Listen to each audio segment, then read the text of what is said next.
Everyone and welcome back to my channel. আমি just exercise করে এলাম ঘরে, তো পুরো চুল ঘেমে গেছে, তো এখন ফ্রেশ হতে যাব। তো চলো ফ্রেশ হয়ে তোমাদের সাথে আবার দেখা করছি, আর সারাদিন কি কি করছি তোমাদের সাথে শেয়ার করবো, ঠিক আছে? এবার ফ্রেশ হয়ে চলে এসেছি, এবার আমি ঠাকুর দেবো, চলো আমার সাথে।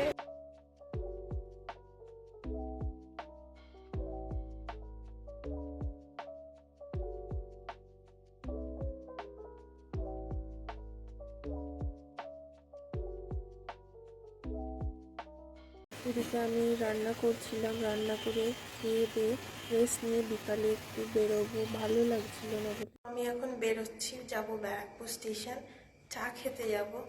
তো ভালো লাগছিল না ঘরে, তাই আমি এখন বেরোচ্ছি, চলো আমার সাথে, তো ওখানে গিয়ে দেখা হচ্ছে। গিয়ে আমরা দুজন চা খেয়ে তো বাড়ি আসার পথে এই জায়গাটা এত সুন্দর লাগছিল।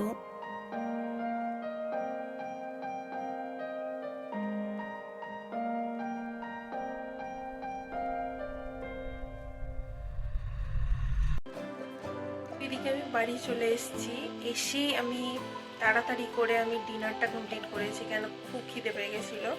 তো আজকের ব্লগটা এতটুকু, যদি তোমাদের ব্লগটা ভালো লাগে to like share and subscribe আর কমেন্ট করতে নিশ্চয়ই ভুলবে না। Tata, good night.